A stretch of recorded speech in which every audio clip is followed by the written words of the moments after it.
Hi friends, ಎಲ್ರಿಗೂ ನಮಸ್ಕಾರ. ಎಲ್ಲರೂ ಹೇಗಿದ್ದೀರಾ? ಎಲ್ಲರೂ ಚೆನ್ನಾಗಿದ್ದೀರಾ ಅಂತ ಭಾವಿಸ್ತಾ ಇವತ್ತಿನ ವಿಡಿಯೋನ ಸ್ಟಾರ್ಟ್ ಮಾಡ್ತಾ ಇದ್ದೀನಿ.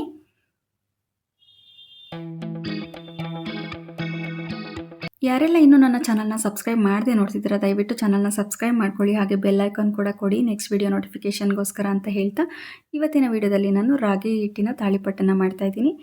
ಒಂದು ಕಡಾಯಲ್ಲಿ ಬಿಸಿ ನೀರನ್ನು ತಗೊಂಡಿದ್ದೀನಿ. 2-3 ಗ್ಲಾಸಸ್ನ ನೀರು ತಗೊಂಡಿದ್ದೀನಿ. ಅದಕ್ಕೆ ಸ್ವಲ್ಪ ಉಪ್ಪನ್ನು ಹಾಕ್ಕೊಂಡು ಸ್ವಲ್ಪ ರಾಗಿ ಹಿಟ್ಟನ್ನು ಹಾಕ್ಕೊಂಡು ಒಂದು ಕುದಿ ಬಂದ ಮೇಲೆ ಈ ರೀತಿಯಾಗಿ ನೀರು ಬಿಸಿ ಇದ್ದಾಗಲೇ ನಿಮಗೆ ಎಷ್ಟು ಹಿಟ್ಟು ಬೇಕೋ ಅಷ್ಟನ್ನು ಹಾಕ್ಕೊಳ್ಳಿ. ಜಾಸ್ತಿ ಜನ ಇದ್ದರೆ ಜಾಸ್ತಿ ಹಿಟ್ಟು, ನಮ್ಮನೇಲಿ ಸ್ವಲ್ಪ ಜಾಸ್ತಿ ಜನ ಇದ್ದರು, ಹಾಗಾಗಿ ಸ್ವಲ್ಪ ಜಾಸ್ತಿನೇ ಹಿಟ್ಟನ್ನು ಸೇರಿಸ್ಕೊಳ್ತಾ ಇದ್ದೀನಿ. ಉಪ್ಪನ್ನು ನೀರಿನಲ್ಲೇ ಮಿಕ್ಸ್ ಮಾಡೋದ್ರಿಂದ ಹಿಟ್ಟಿಗೆಲ್ಲ ನೀಟಾಗಿ ಮಿಕ್ಸ್ ಆಗುತ್ತೆ, ರುಚಿಯಾಗಿರುತ್ತೆ. ಆಮೇಲೆ ಹಿಟ್ಟಿನ ಮೇಲೆ ಹಾಕ್ಕೊಳ್ಳೋಕೆ ಹೋಗ್ಬಿಡಿ, ಉಪ್ಪನ್ನು ನೀಟಾಗಿ ಮಿಕ್ಸ್ ಆಗೋದಿಲ್ಲ. ನೀರು ಬಿಸಿಯಾಗಿದ್ದಾಗಲೇ ಈ ರೀತಿಯಾಗಿ ಮಿಕ್ಸ್ ಮಾಡ್ಕೊಳ್ಳೋದ್ರಿಂದ ಒಡ್ಕೊಳ್ಳೋದಾಗಲಿ ಅಥವಾ ಶೀಲ್ ಬೀಳೋದಾಗಲಿ ಆ ಥರ ಆಗೋದಿಲ್ಲ. ರೊಟ್ಟಿ ನೀಟಾಗಿ ಬರುತ್ತೆ ರೌಂಡ್ ಶೇಪಲ್ಲಿ. ಯೂಶಲಿ ಅಕ್ಕಿ ತಾಳಿಪಟ್ಟನ್ನು ಮಾಡ್ತಾರೆ. ರಾಗಿ ತಾಳಿಪಟ್ಟಿಗೆ ಕೆಲವೊಂದು ಇಂಗ್ರೀಡಿಯೆಂಟ್ಸ್ನ ಹಾಕಿದ್ರೆ ತುಂಬಾ ಚೆನ್ನಾಗಿರುತ್ತೆ. ನಾನಿಲ್ಲಿ ಸ್ವಲ್ಪ ಬೇವಿನ ಸೊಪ್ಪು, ಈರುಳ್ಳಿ, ಕ್ಯಾರೆಟನ್ನು ತುರಿದಿಟ್ಕೊಂಡಿದ್ದೀನಿ, ಸ್ವಲ್ಪ ಕೊತ್ತಂಬರಿ ಸೊಪ್ಪು, ಹಾಗೆಯೇ ಕೋಸನ್ನು ಸಣ್ಣದಾಗಿ ಹೆಚ್ಚಿಟ್ಕೊಂಡಿದ್ದೀನಿ. ಎಷ್ಟು ಸಣ್ಣದಾಗುತ್ತೆ ಅಷ್ಟು ಸಣ್ಣದಾಗಿ ಹೆಚ್ಚಿಟ್ಕೊಳ್ಳಿ, ಯಾಕಂದರೆ ತಟ್ಟಬೇಕಾದ್ರೆ ದಪ್ಪ ಇದ್ದರೆ ತಟ್ಟಲಿಕ್ಕೆ ಆಗೋದಿಲ್ಲ, ಎಲ್ಲ ಹೊರಗಡೆ ಬರುತ್ತೆ. ಹಾಗಾಗಿ ಕೋಸನ್ನು ಯೂಶಲಿ ಯಾರು ಯೂಸ್ ಮಾಡೋದಿಲ್ಲ ತಾಳಿಪಟ್ಟಿಗೆ, ಬಟ್ ರಾಗಿ ಹಿಟ್ಟಿನ ತಾಳಿಪಟ್ಟಿಗೆ ಯೂಸ್ ಮಾಡಿದರೆ ತುಂಬಾ ರುಚಿಕರವಾಗಿರುತ್ತೆ, ತುಂಬಾ ಟೇಸ್ಟು ತುಂಬಾ ಚೆನ್ನಾಗಿರುತ್ತೆ. ಹಾಗಾಗಿ ಕೋಸನ್ನು ಯೂಸ್ ಮಾಡ್ಕೊಳ್ಬೋದು ನೀವು. ಇಷ್ಟ ಇಲ್ಲ ಅಂದರೆ ಸ್ಕಿಪ್ ಮಾಡ್ಕೋಬೋದು ನೀವು, ಆಪ್ಷನಲ್ ಅದೊಂದು. ಅದ್ರ ಜೊತೆಗೆ ಕಡಲೆ ಬೀಜನ ಸ್ವಲ್ಪ ಹುರಿದ್ಬಿಟ್ಟು ಪುಡಿ ಮಾಡಿಟ್ಕೊಂಡಿರ್ತೀನಿ. ಯೂಶಲಿ ನಾನು ಎಲ್ಲದಕ್ಕೂ ಸೇರಿಸ್ಕೊಂಡು ತಿಂತೀನಿ, ರುಚಿ ತುಂಬ ಚೆನ್ನಾಗಿರುತ್ತೆ.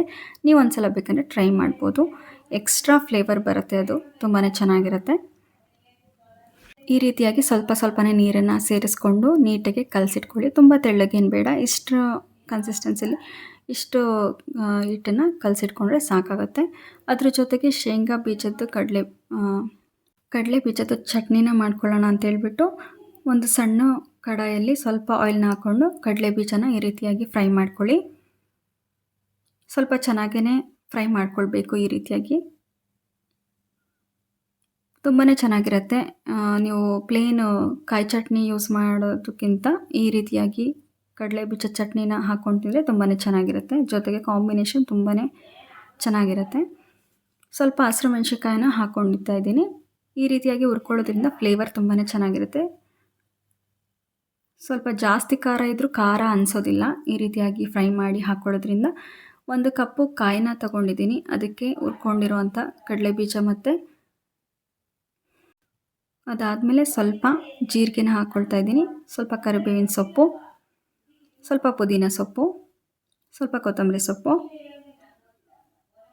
ಸ್ವಲ್ಪ ಹುಣಸೆಹಣ್ಣು ಸೇರಿಸ್ಕೊಳ್ತಾ ಇದ್ದೀನಿ.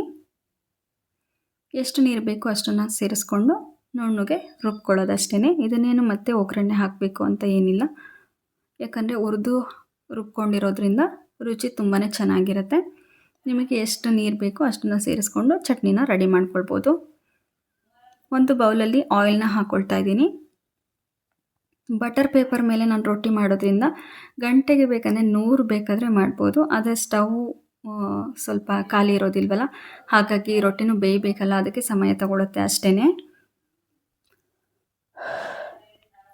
ಬಟರ್ ಪೇಪರ್ದು ಲಿಂಕ್ ಬೇಕಂದರೆ ಲಿಂಕ್ ಅಂತ ಕಮೆಂಟ್ ಮಾಡಿ, ಅಥವಾ ಬಟರ್ ಪೇಪರ್ ಲಿಂಕ್ ಅಂತ ಕಮೆಂಟ್ ಮಾಡಿ, ನಾನು ಬೇಕಂದರೆ ಶೇರ್ ಮಾಡ್ತೀನಿ. ಈ ರೀತಿಯಾಗಿ ಬಟರ್ ಪೇಪರ್ ಮೇಲೆ ಮಾಡ್ಕೊಳ್ಳೋದ್ರಿಂದ ತುಂಬಾ ತೆಳುವಾಗಿ ಬರುತ್ತೆ, ತಿನ್ನಲಿಕ್ಕೂ ತುಂಬಾ ಚೆನ್ನಾಗಿರುತ್ತೆ. ದಪ್ಪ ಇದ್ದರೆ ರೊಟ್ಟಿ ತಿನ್ನಲಿಕ್ಕಾಗೋದಿಲ್ಲ, ತಟ್ಟೋದ್ರಿಂದ ತುಂಬಾ ಚೆನ್ನಾಗಿ ಬರುತ್ತೆ.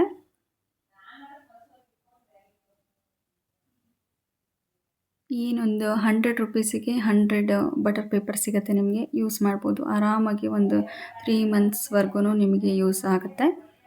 ಇದೇ ರೀತಿ ಎಲ್ಲ ರೊಟ್ಟಿಗಳನ್ನು ತಟ್ಕೊಂಡು ರೆಡಿ ಮಾಡ್ಕೊಂಡಾಯಿತು. ಬಟರ್ ಪೇಪರ್ನೇ ತವ ಮೇಲೆ ಹಾಕಿ ಏನು ಪರವಾಗಿಲ್ಲ, ಅದೇನು ಸುಟ್ಟೋಗೋದಿಲ್ಲ. ಸ್ವಲ್ಪ ಸ್ಟೀಮ್ ಆದಂಗೆ ಆಗುತ್ತಲ್ಲ, ಆವಾಗ ತೆಗೆದು ಈ ಥರ ಇನ್ನೊಂದು ಸೈಡನ್ನ ಬೇಯಿಸ್ಕೊಂಡ್ರೆ ಆಯ್ತು ಅಷ್ಟೇ.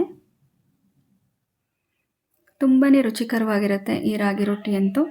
ಆಫೀಸ್ಗೆ ಬಾಕ್ಸಿಗೂ ಬೇಕಾದರೆ ನೀವು ಯೂಸ್ ಮಾಡ್ಕೊಳ್ಬೋದು. ಮಧ್ಯಾಹ್ನ ಅಂತೂ ಬೋರೇ ಆಗೋದಿಲ್ಲ ಇದು.